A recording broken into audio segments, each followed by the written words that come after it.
दोस्तों एक बहुत ही बड़ी न्यूज चल रही है मार्केट में जिसका आप लोगों को पहले से ही पता होगा। जो है कि भाई 2008 का जो इतना बड़ा कोलैप्स था उसके बाद ये सबसे बड़ा कोलैप्स हुआ है कल सिलिकॉन वैली बैंक का, जो कि कल शट डाउन कर दी गई है दोस्तों। तो इस वीडियो में दोस्तों हम जानने वाले हैं बहुत ही इजी लैंग्वेज में कि आखिर सिलिकॉन वैली बैंक के साथ हुआ क्या और ऐसा क्यों हुआ। ये सारी चीजें बहुत ही इजी लैंग्वेज में जानने वाले हैं और आप लोगों को इस वीडियो को देखने के बाद कोई भी डाउट नहीं रह जाएगा कि आखिर ऐसा हुआ कैसे। तो चलिए दोस्तों शुरू करते हैं। शुरू करने से पहले हम थोड़ा सा एसवीबी बैंक के बारे में जान लेते हैं। तो अगर हम एसवीबी बैंक के बारे में बात करें तो दोस्तों ये 16th लार्जेस्ट बैंक है यूएस का। तो कोई छोटा मोटा बैंक नहीं है, 16th लार्जेस्ट बैंक है।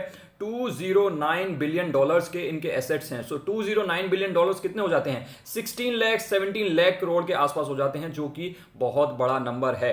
अब जैसा कि इसका नाम है सिलिकॉन वैली बैंक, ये नाम क्यों है दोस्तों? सिलिकॉन वैली आप लोगों को पता होगा भाई, सिलिकॉन वैली में ही सबसे ज्यादा टेक स्टार्टअप्स और टेक कंपनीज होते हैं। और ये जो बैंक है ये स्पेशली उन्हीं टेक स्टार्टअप्स के लिए काम करता था। वही टेक स्टार्टअप्स इसके मेजॉरिटी ऑफ द कस्टमर्स थे। आप यहां पे देख सकते हैं। सो सबसे ज्यादा जो इनके क्लाइंट्स हैं, सबसे ज्यादा जो इनके कस्टमर्स हैं वो टेक बेस्ड स्टार्टअप्स ही हैं। तो ये थोड़ा सा नीश कस्टमर बेस पे काम कर रहे थे दोस्तों, जिसके बारे में आगे हमें एक बहुत बड़ी लर्निंग भी मिलने वाली है, उसके बारे में भी हम आगे बात करेंगे।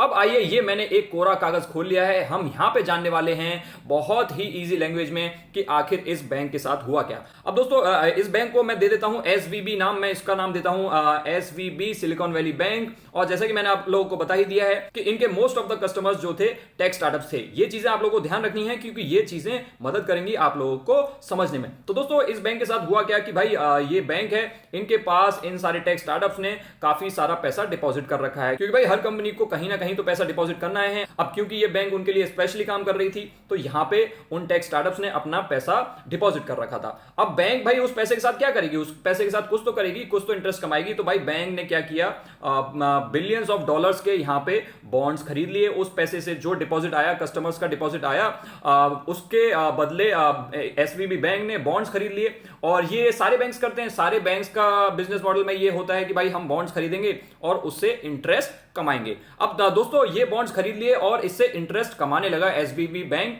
लेकिन दोस्तों हुआ क्या कि इन बॉन्ड से जो इंटरेस्ट मिल रहा था वो बहुत कम मिल रहा था। सो इंटरेस्ट जो मिल रहा था वो बहुत कम मिल रहा था एज कंपेयर टू कि अगर उन्होंने ये बॉन्ड्स आज खरीदे होते, क्योंकि आप लोगों को पता होगा पिछले 1.5-2 सालों में बहुत ज्यादा इंटरेस्ट रेट बढ़ चुके हैं और इन्होंने ये बॉन्ड्स थोड़ा सा पहले खरीद लिए थे। तो आज के हिसाब से इनको काफी ज्यादा नुकसान हो रहा था और ये जो बॉन्ड्स खरीदे थे इनको इन पे बहुत ज्यादा फायदा नहीं हो रहा था। लेकिन चलिए, ये कोई बहुत बड़ी न्यूज नहीं थी, ये कोई बहुत बड़ा चिंता का विषय नहीं था इस बैंक के लिए, क्योंकि यूजुअली जो बैंक्स इन बॉन्ड्स को खरीदते हैं वो बहुत लंबे समय के लिए खरीदते हैं। तो आगे आने वाले समय में इंटरेस्ट रेट्स भी नीचे चले जाते और ये सारी चीजें नॉर्मलाइज हो जाती और ये जो बॉन्ड्स होते हैं यूजुअली सेफ होते हैं। तो यहां तक कोई दिक्कत नहीं थी। लेकिन दोस्तों इसके बाद क्या हुआ कि भाई जब बॉन्ड से इंटरेस्ट कम आ रहा था उसके बाद क्या हुआ, स्टार्टअप्स को जो है फंडिंग मिलनी बंद हो गई। अब आप लोगों को ये पता ही होगा कि आजकल टेक स्टार्टअप्स में स्पेशली कितनी बुरी हालत चल रही है। फंडिंग बिल्कुल मिल नहीं रही है, टेक स्टार्टअप्स को बिल्कुल भी फंडिंग मिल नहीं रही है, नए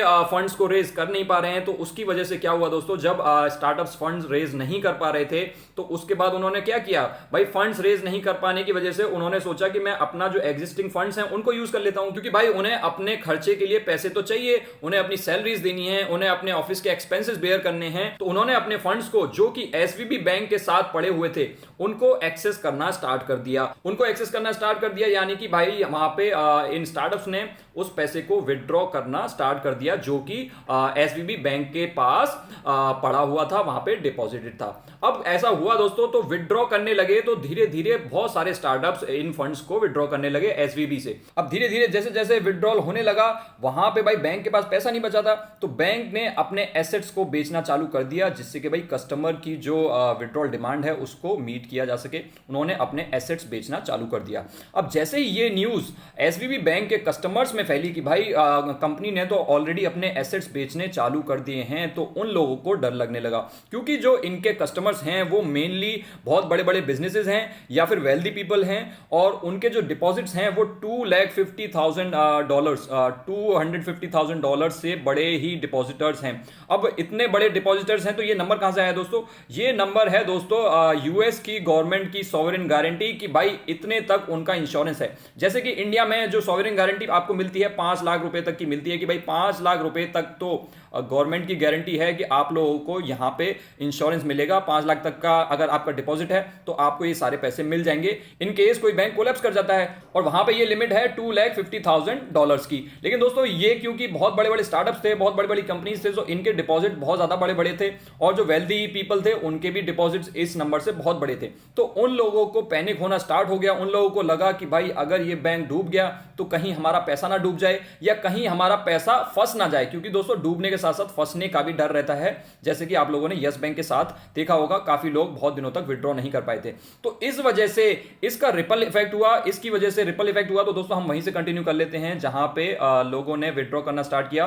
और अब यहां पे हम लिख देते हैं विड्रॉ करना स्टार्ट हुआ और बैंक ने एसेट्स को बेचना चालू कर दिया। जैसे ही बैंक ने एसेट्स को बेचना चालू कर दिया, जो कस्टमर्स थे जैसा कि मैंने आप लोगों को बताया उन्होंने पैनिक करना स्टार्ट कर दिया। इसके रिपल इफेक्ट की वजह से, इसका जो रिपल इफेक्ट हुआ उसकी वजह से उन कस्टमर्स ने भी अपना पैसा निकालना स्टार्ट कर दिया, विड्रॉ करना स्टार्ट कर दिया। तो आप देख रहे हैं कि कैसे एक को देख करके दूसरा, दूसरे को देख करके तीसरा, और बहुत सारे विड्रॉल्स एक साथ कंपनी के ऊपर, बैंक के ऊपर आ गए हैं। और इसकी वजह से कितनी डिमांड आ गई विड्रॉल की दोस्तों? $42 बिलियन। $42 बिलियन आप समझ सकते हैं कितना बड़ा नंबर है। $42 बिलियन का विड्रॉल रिक्वेस्ट आ गई कंपनी के ऊपर। तो कंपनी को यहां पे अपने कस्टमर्स को सर्व करने के लिए फिर से अपने एसेट्स को सेल करना स्टार्ट किया। और इस बार उन्होंने क्या किया?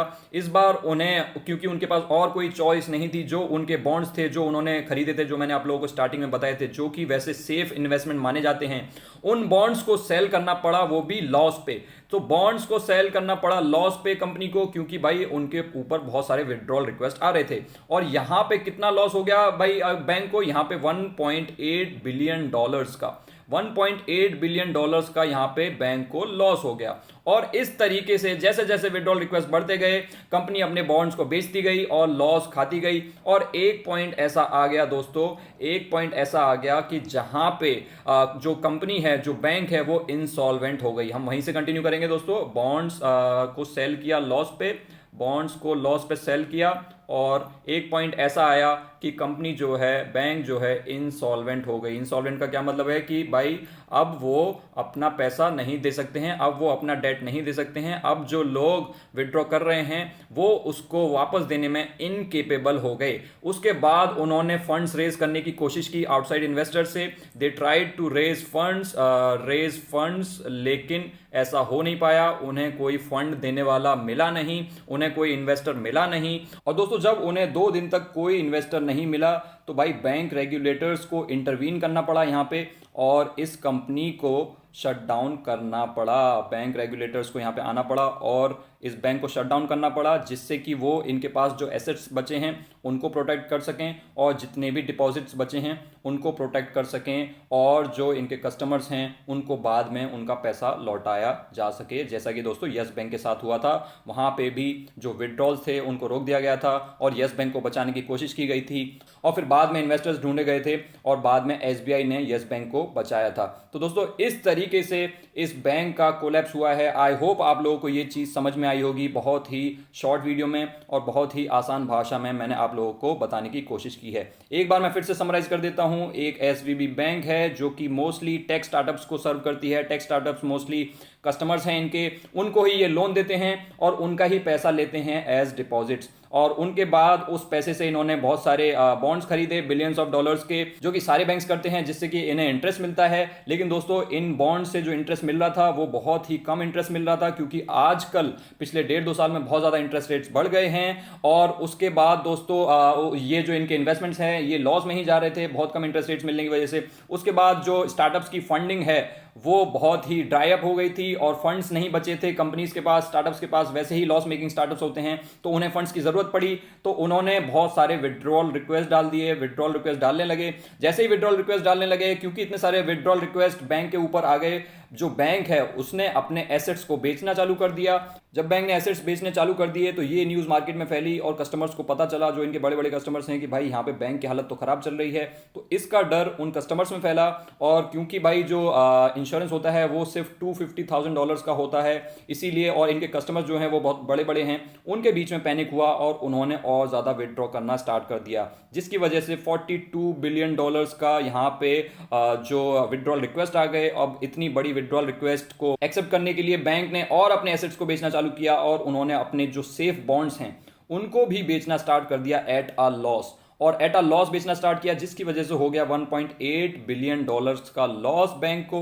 और भी ज़्यादा विड्रॉल रिक्वेस्ट आने लगे और उसके बाद जो बैंक है और ज़्यादा कुछ बेच नहीं पाई और ज़्यादा लॉस झेल नहीं पाई, और एक ऐसा पॉइंट आ गया कि भाई अब वो जो अपने कस्टमर्स थे उनके विड्रॉल रिक्वेस्ट को सर्व नहीं कर पा रही थी, इंसॉल्वेंट हो गई थी। उसके बाद बैंक ने 2 दिन ट्राई किया कि उन्हें एक्सटर्नल इन्वेस्टमेंट मिल सके, एक्सटर्नल इन्वेस्टर मिल सके, लेकिन वो नहीं ढूंढ पाए कोई इन्वेस्टर नहीं मिला।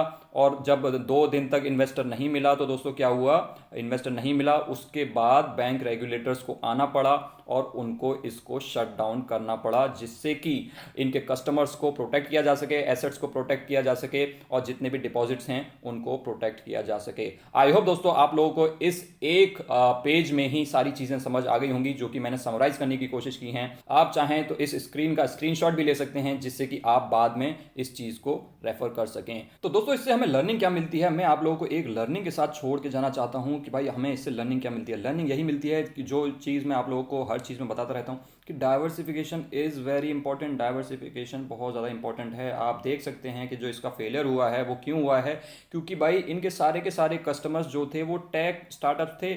अब कोई एक इंडस्ट्री पर अगर आप फोकस करोगे जैसे कि टेक स्टार्टअप, और अगर कभी भी उस सेक्टर का कोई बुरा फेज आ जाता है, जैसे कि अभी टेक स्टार्टअप्स का बुरा फेज चल रहा है, तो ऐसा तो होना बहुत ही लाजमी है। अभी टेक स्टार्टअप्स की हालत बहुत ज़्यादा खराब चल रही है, फंडिंग मिल नहीं रही है, प्रॉफिट्स हो नहीं रहे हैं, तो वहाँ पे उन सारे लोगों ने एक साथ विड्रॉ करना स्टार्ट कर दिया, जिसकी वजह से ये बैंक फेल हो गया। अगर यहीं पे डाइवर्सिफिकेशन होता, कुछ टेक स्टार्टअप्स होते, कुछ और स्टार्टअप्स होते, थोड़े से यहाँ पे रिटेलर्स भी होते, थोड़े से बिजनेसेस होते, तो सारे के सारे लोग एक साथ विड्रॉ नहीं करते और इस तरीके से ये बैंक सर्वाइव कर जाता और इस तरीके का कोई कोलैप्स आप लोगों को देखने को नहीं मिलता। तो दोस्तों ये है मेरा मानना, और इसी तरीके से ये सेम चीज आप लोगों के पोर्टफोलियो के लिए भी एप्लीकेबल है। अगर आप अपने पोर्टफोलियो में सिर्फ एक स्टॉक या 2 स्टॉक या फिर सिर्फ एक सेक्टर या 2 सेक्टर रखेंगे और कभी खुदा न खास्ता वहां पे कोई बहुत बुरी चीज, बहुत बुरा फेज आ जाता है किन्हीं एक सेक्टर या 2 सेक्टर का, तो वहां पे आपका पूरा का पूरा पोर्टफोलियो बैठ सकता है। तो दोस्तों ये लर्निंग आप लोगों को इस वीडियो से लेनी चाहिए और इस इवेंट से ये लर्निंग लेनी चाहिए। उसके बाद दोस्तों इसके बाद क्या हो सकता है, व्हाट हैपेंस नेक्स्ट, ये तो हमने जान लिया कि हुआ क्या, लेकिन इससे ज्यादा इंपॉर्टेंट है कि आगे क्या होगा, व्हाट हैपेंस